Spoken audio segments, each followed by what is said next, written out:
예, 안녕하십니까. 민법교수 유병태입니다. 자, 지난 시간에 이어서 일물일꾼주의다라고 하는 것을 보시겠습니다. 일물일꾼주의라는 것은 하나의 물건 위에 양립 불가능한 두 개 이상의 권리를 인정하지 않고 하나의 물건 구성 부분 일부 또는 여러 개의 물건 위에 하나의 물권 성립을 인정하지 않는 것을 말한다. 원칙을 이야기하고 있습니다. 이러한 일물일권주의를 취하는 이유는 로마법 이래로 물권의 공시원칙을 관철시켜서 물권 거래 안전과 신속을 도모하기 위해서 인정된 것이다 라고 이야기했습니다. 양립이 가능하면 여러 수천 개가 있어도 상관이 없습니다. 일단 점유권과 소유권은 양립이 가능한 겁니다. 소유권과 제한물권도 당연히 양립이 가능하고, 그 다음에 지역권은 점유를 본체적인 요소로 하지 않기 때문에 점유를 본체적인 요소로 하는 전세권과 양립이 가능합니다. 당연히 이 제한물권 안에는 앞에서 그 유형을 잠깐 말씀드린 곳이 있는데, 용익물권으로서 지상권, 지역권, 전세권이 있고, 담보물권으로서 유치권, 질권, 저당권이 있는데, 그러면은 제한물권과 제한물권이 양립될 수 있는가? 양립될 수 있는 것도 있고, 저당권은 점유를 요소로 하지 않기 때문에 그렇습니다. 그 다음에 양립이 안 되는 것도 있습니다. 전세권도 점유를 본체적 요소로 하고 지상권도 점유를 본체적 요소로 하기 때문에 양립이 불가능합니다. 그런데 오늘날 현대사회에서는 물권 거래 관계가 상당히 복잡하기 때문에 공시원칙이 관철되어서 물권 거래 안전이 보장될 수만 있다면 그 예외를 인정한다는 거. 그래서 하나의 물건에 대해서 여러 개의 권리를 인정하는 방법으로서 구분 소유권, 집합 건물의 소유 및 관리에 관한 법률에 의해서 구분 소유권이 인정되는데, 예컨대 아파트 한 동, 한 개의 물건이라고 볼 수 있습니다. 각각 호실마다 구분 소유권이라는 개념을 인정하고 있다는 것. 용익물권은 부동산 일부 위에 설정될 수 있습니다. 그 다음에 경우에 따라서 여러 개의 물건에 대해서 한 개의 권리를 인정하는 방법도 인정하고 있습니다. 공장저당법. 공장에 건물도 있고 공장 기계도 있죠. 그런 여러 가지 물건에 저당권 설정하는 방법을 인정하고 있고, 광업재단저당법도 마찬가지고, 그 다음에 동산에 대한 양도담보, 뱀장어, 양어장에 있는 뱀장어 100만 마리에 대해서 한 개의 양도담보권 설정을 인정하는 게 관습적으로 인정된다는 거. 그 다음에 소유권은 관념상 존재하는 것인데, 이 소유권의 지배 대상으로서 예컨대 토지가 있다는 겁니다. 이 소유권의 전부 이전 당연히 가능하겠죠. 소유권의 일부 이전 가능하다. 즉 지분만의 이전이 된다라는 겁니다. 소유권, 관점적인 소유권 일부의 용익권 설정은 안 됩니다. 소유권 일부에 담보권 설정은 가능합니다. 왜냐하면 이 지분 위에 저당권 설정할 수 있습니다. 토지를 전부 이전하는 것 당연히 가능합니다. 토지의 일부 이전 현상은 일어날 수 없습니다. 한 개의 커다란 토지가 있을 때 그 일부만 매매 계약을 체결하더라도 일부만 이전하는 방법은 없습니다. 근데 그 일부를 이전하기 위해서 분필을 하면 분필되는 그 순간에 독립된 한 개이지 다른 토지의 일부가 아닌 거죠. 분필해서 넘겨주면은 한 개의 독립된 걸 넘겨주는 겁니다. 그래서 일부 이전하는 방법은 없다는 거. 분필해서 한 개 독립된 걸로 만들어서 그 독립된 전부를 이전하는 것은 가능하다는 것. 부동산 일부의 용익권 설정은 가능하고 그때는 도면을 첨부해야 됩니다. 물건 일부의 저당권 설정은 안 된다라는 거. 그러나 유치권 부동산 일부에 인정한 판례가 있습니다. 물권 법정주의 물권의 종류와 내용은 법률 또는 관습법에 의하지 아니하고는 임의로 창설하지 못한다라고 185조에서 규정을 두고 있다라는 거 앞에서 살펴본 자리가 있습니다. 근데 소유권 완전 물권으로서 그 대상은 부동산, 동산을 다 대상으로 하는데 부동산 소유권은 등기 대상이 된다는 거. 이러한 소유권에 대해서 일정한 제한을 가하는 제한 물권으로서 용익물권에 지상권, 지역권, 전세권이 있는데 지상권, 지역권은 토지를 대상으로 하는 것이고 전세권은 우리나라에만 있는 것으로서 토지와 건물, 부동산에 대해서 인정되는 것으로서 등기 대상이다라는 것. 담보물권으로서 유치권, 질권, 저당권이 있는데 유치권은 법정 담보물권으로서 부동산과 동산을 다 대상으로 하지만 부동산을 대상으로 하더라도 유치권은 등기 대상은 아니라는 것. 질권은 물건만 놓고 보면은 동산을 대상으로 하는데 그러니까 등기 대상 아니라는 거. 근데 저당권 위의 권리 질권이 가능한데 저당권 위의 권리 질권은 등기 대상이 된다라는 거. 물론 이거는 부기 등기를 하게 될 것이고 저당권은 부동산을 대상으로 하는 것으로서 등기 대상이 된다라는 거. 이런 것들을 외우는 게 아니고 나중에 본론에 들어가서 소유권이 어떻고 점유권이 어떻고 하면서 그것이 등기 대상이 안 되는가 등기 대상이 되는가 그런 것들이 파악돼야 됩니다. 물권의 공통된 효력으로서 우선적 효력으로서 동일 목적물 위에 두 개 이상의 권리가 존재할 때 그 순서를 정하는 것인데 물권과 물권이 충돌될 때 양립이 가능해야 충돌이 일어납니다. 양립이 불가능하면 충돌조차 일어나지 않습니다. 소유권과 제한물권이 충돌되면 당연히 제한물권이 우선 보호될 것이고 왜냐? 제한물권은 소유권을 제한하는 겁니다. 다음에 양립 가능한 제한물권끼리는 먼저 성립된 게 먼저 보호될 것이라는 것.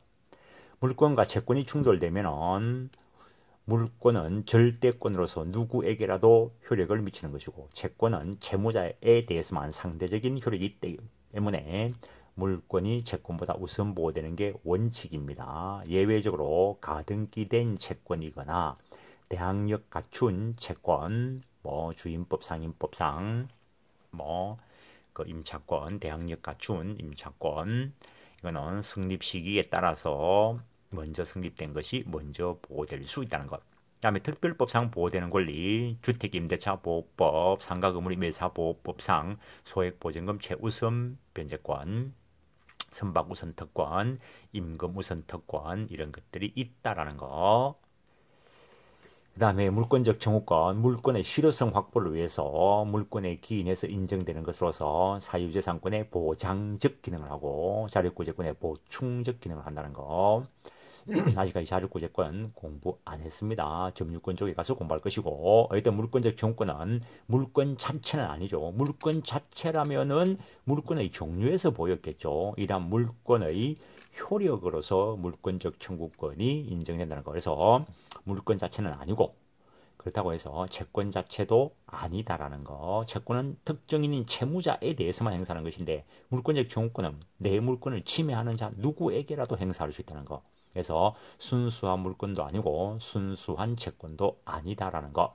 그러나 행사는 물권에 의존할 수밖에 없습니다. 물권자라야 누리는 것이기 때문에 물권적 청구권은 상대방에게 일정한 행위를 요구하는 청구권이기 때문에 이와 관련되는 비용은 상대방이 부담하는 것이다 라는 게 판례의 입장. 물권적 청구권의 규정은 점유권에 규정해 놓고 그리고 본권인 소유권에 규정을 해놓고 소유권에 규정된 것을 제한물권에 대체로 준용 규정을 두고 있는데 유치권에는 준용 규정이 없습니다. 유치권에는 준용 규정이 없어도 유치권은 반드시 점유를 하고 있기 때문에 점유권에 기인한 물권적 청구권은 누릴 수 있습니다. 그 다음에 질권에는 준용 규정이 없는데 학자들이 유추 적용되어야 된다라고 이야기하고 저당권의 경우에는 점유를 요소로 하지 않기 때문에 반환 청구권은 인정되지 않고 방해 배제 청구권과 예방 청구권이 인정됩니다. 지역권도 앞에서 말씀드렸을 때 점유를 본체적인 요소로 하지 않는다 했습니다. 그래서 지역권자에게 반환 청구권이 인정 안 된다는 거. 일단 침해하면은 침해 사실만 있으면 침해자의 고의가시를 불문하고 물권적 청구권 행사할 수 있습니다. 근데 침해자에게 고의 또는 과실이 있다면은 그때는 불법 행위로 인한 손해배상 청구권도 행사할 수 있다라는 거. 요건이 다 구비되면은 다 청구할 수 있습니다. 물권은 권리로서 부단히 발생, 변경, 소멸할 것인데 물권 변동이 일어나기 위해서도 권리 변동의 원인이 되는 법률 요건을 충족해야 될 것인데 이 법률 요건에는 법률 행위인 것도 있고 법률 행위가 아닌 법률에 규정된 것도 있다는 것. 먼저 법률행위에 의한 물권 변동과 관련되어서 법률행위에 의해서 부동산 물권이 변동되기 위해서는 등기하여야 효력이 발생한다는 것. 법률행위에 의해서 동산 물권이 변동되기 위해서는 인도가 있어야 효력이 발생한다는 것. 그래서 법률행위에 의한 물권 변동에 있어서는 공시원칙이 관철되어야 한다. 부동산 물권은 등기로 공시하고 동산 물권은 점유로 공시한다라는 거.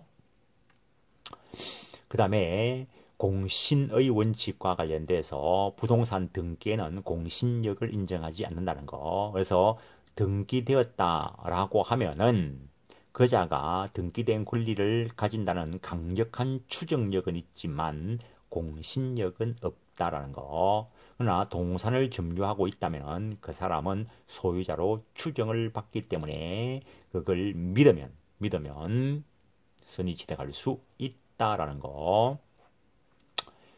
그 다음에 공시원칙을 인정해야만이 공신의 원칙을 인정할 수 있다는데 이거 틀린 말이라는 거.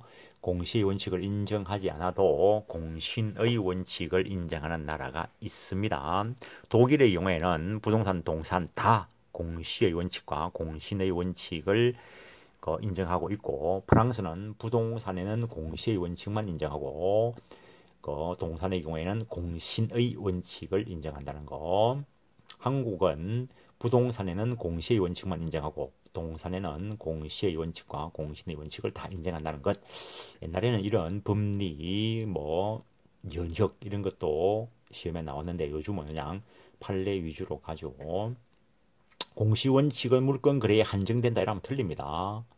혼인, 입양 같은 경우에도 신고로 인한 공시를 필요로 하고 공신의 원칙은 물권 거래에 한정된다 이렇게 해도 틀립니다.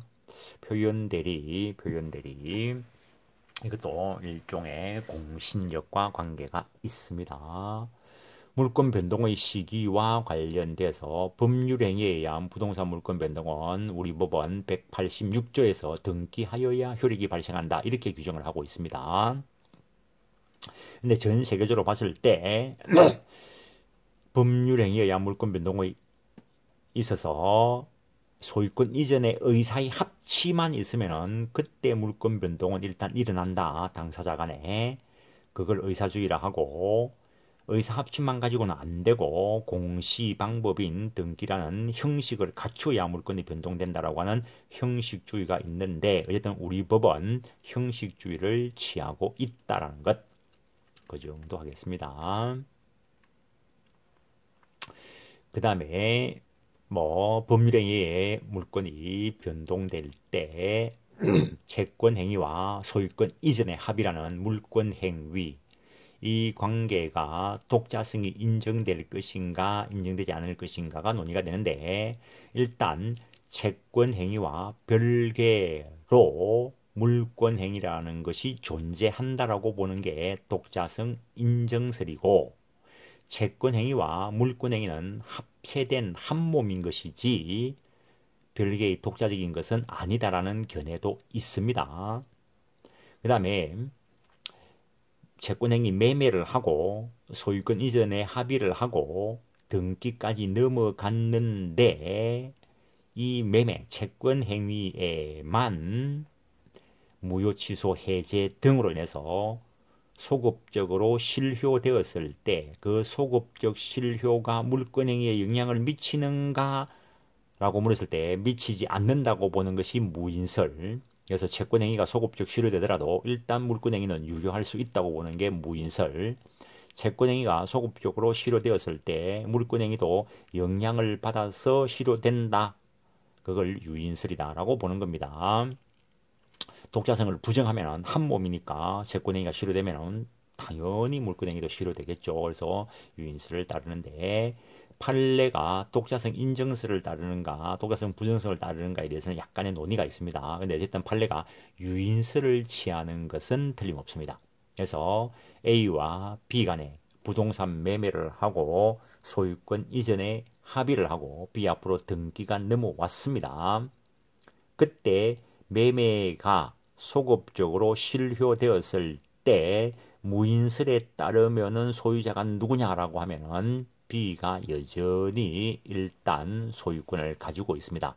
그래서 그때 A의 반환 청구권은 채권적 청구권이 되는 겁니다.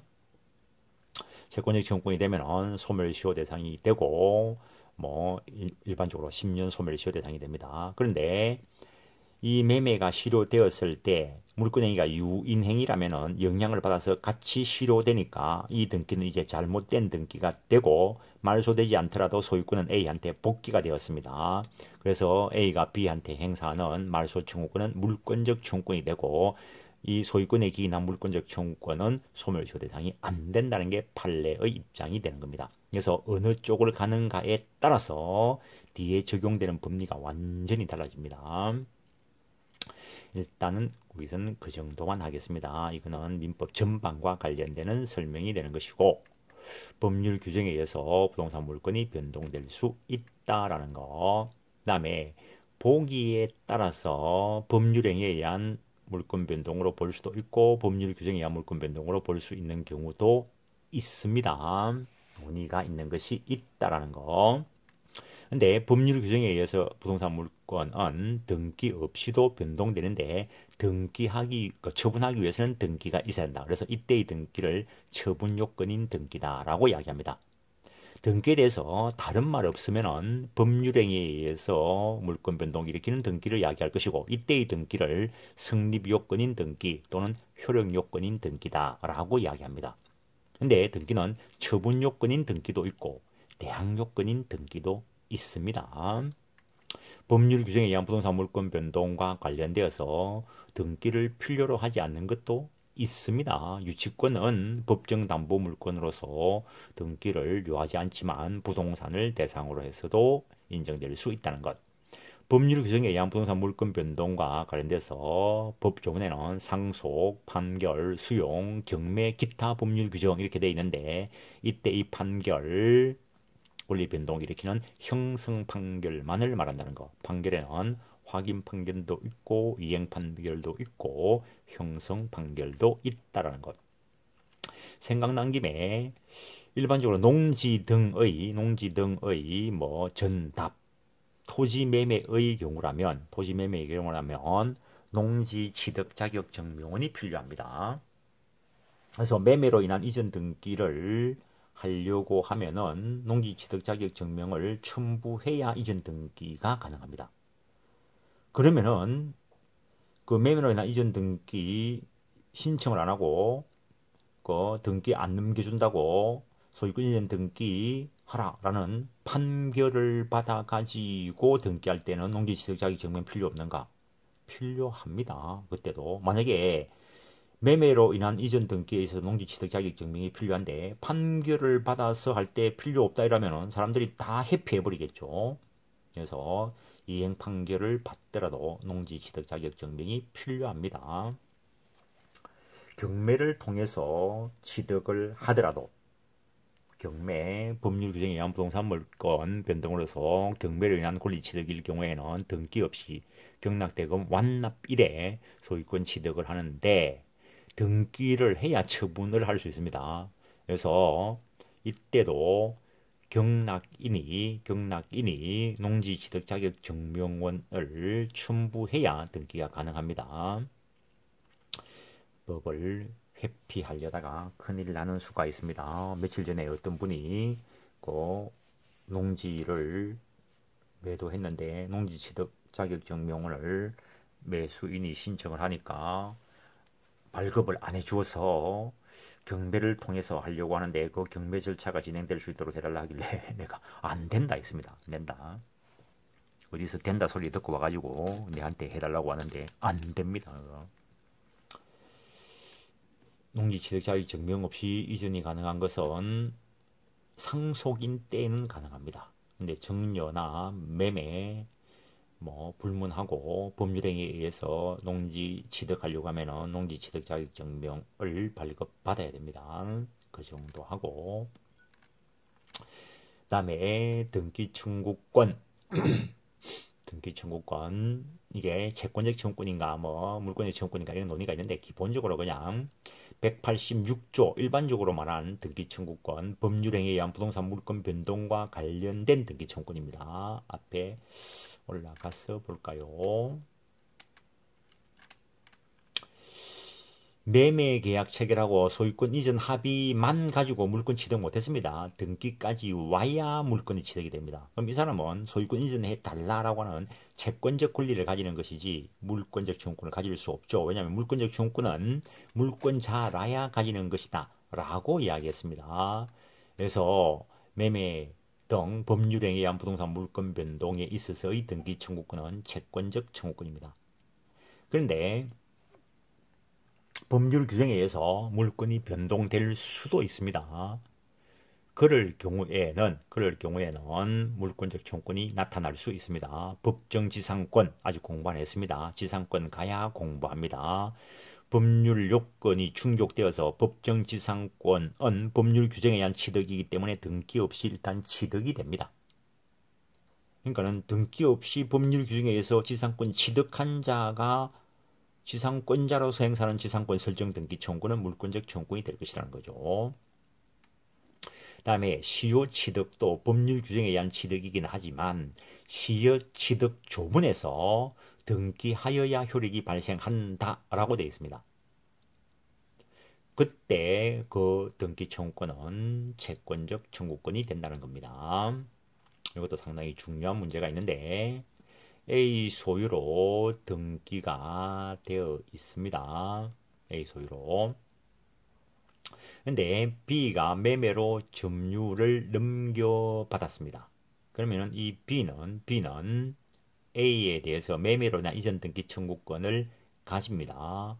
그런데 그때 바로 등기를 안 하고 세월이 흘러서 매매계약서가 분실될 수도 있습니다. 그리고 20년이 지났다는 거죠. 그 소유권 시효 취득하기 위해서는 소유의사로 평온공연하게 20년간 점유하고 등기까지 갖추어야 소유권을 시효 취득할 수 있습니다. 그래서 등기 안 한 상태에서는 20년이 지나버리면 매매로 인한 이전 등기 청구권은 소멸시효로 소멸돼 버립니다. 매매로 인한 이전 등기 청구권은 10년 소멸시효 대상이 되어 버립니다. 그래서 뭐 나중에 가니까 매매 계약서도 분실되고 없고, 뭐 20년 될 때까지 A가 다른 짓을 안 하고 있다면, 다른 행위를 하는 사람들도 있습니다. 그때 B는 시효 취득으로 인한 채권적 이전 등기 청구권을 가진다는 거. 이때 등기 청구권은 역시 채권적인 것이기 때문에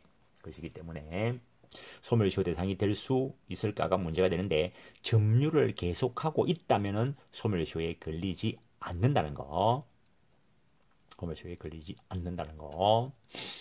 그 정도 하겠습니다. 구별해 봐야 될 것이 있기는 한데, 매매와 관련된 거, 시효취득과 관련된 거 따로 해놨는데, 조금 전에 시효취득과 관련된 걸 가지고 설명을 했습니다. 매매인 경우하고 시효취득으로 인한 경우에 있어서 그 등기 청구권 적용되는 법리가 약간의 차이가 있습니다. 진정명의 회복을 원인한 소유권 등기 청구권이라는 것도 있는데, 이거는 소유자가 자기 소유권 회복을 위한 소유권 등기 청구권이기 때문에 그 실질은 소유권에 기인한 물권적 청구권으로서 소멸시효 대상이 안 된다라는 거. 지금은 그 정도만 하겠습니다. 그 다음에 요 신규 등록 이런 게 나오는 게, 옛날에는 이게 지적법이다 했고, 지금은 그 공간 무슨 법에 되어 있는데, 법 명칭이 바뀌었는데, 거기 그 토지 뭐 대장 뭐 이런 것과 관련되는 거, 그 기재 절차, 뭐 변경 절차 이런 것과 관련된 걸 간단하게 소개한 것이고, 등기와 관련된 걸 빨리 한번 보겠습니다. 뭐 그냥 최초에 그냥 토지를 등록할 때를 한번 생각해 보십시오. 토지를 등록할 때 그걸 신규 등록이라 하고, 처음에 등록될 때는 답으로 등록되었는데 나중에 그 내용이 바뀔 수도 있죠. 전으로. 그런 걸 토지 이동이다 라고 이야기합니다. 근데 어쨌든 토지가 신규 등록이 되면은 그 대장을 첨부해 가지고 소유권 보존 등기를 할 겁니다. 소유권 보존 등기 이거는 원시 취득이기 때문에 단독 신청을 할 것이고, 그래서 A 앞으로 소유권 보존 등기된 걸 B에게 매매를 한다고 봅시다. 매매를 하면은 이제 B 앞으로 이전 등기를 하기 위해서는 일단 신청을 해야 되겠죠.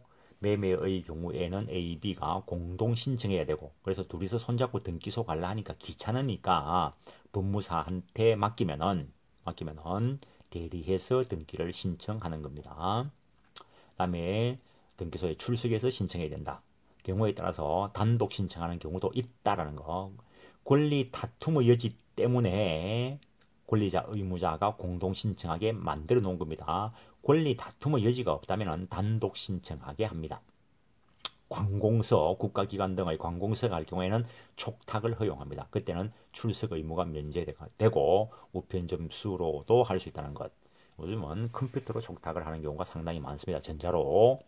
그다음에 직권에 의해서 등기가 실행되는 경우가 있고, 그다음에 법원의 명령에 의한 등기가 있습니다. 일단 원칙은 공동 신청으로 개시되는 것이 원칙이고, 일단 신청하면은 일단은 접수를 합니다. 그때 서면을 제출해야 되는데 신청서를 작성해서 제출해야 되고, 등기 원인 서면 근데 매매 계약서를 첨부해야 되고, 그다음에 등기 필정, 지금은 등기 필정이라는데 옛날에는 권리정이라고 이야기했는데 그 등기 의무자가 가지고 있는 등기 필정, 그 다음에 제3자 허가나 동의를 요하는 경우에는 제3자 허가 동의서, 대리인이 신청하면 위임받은 서류, 그래서 법무사가 신청하는 경우에는 위임장을 첨부합니다.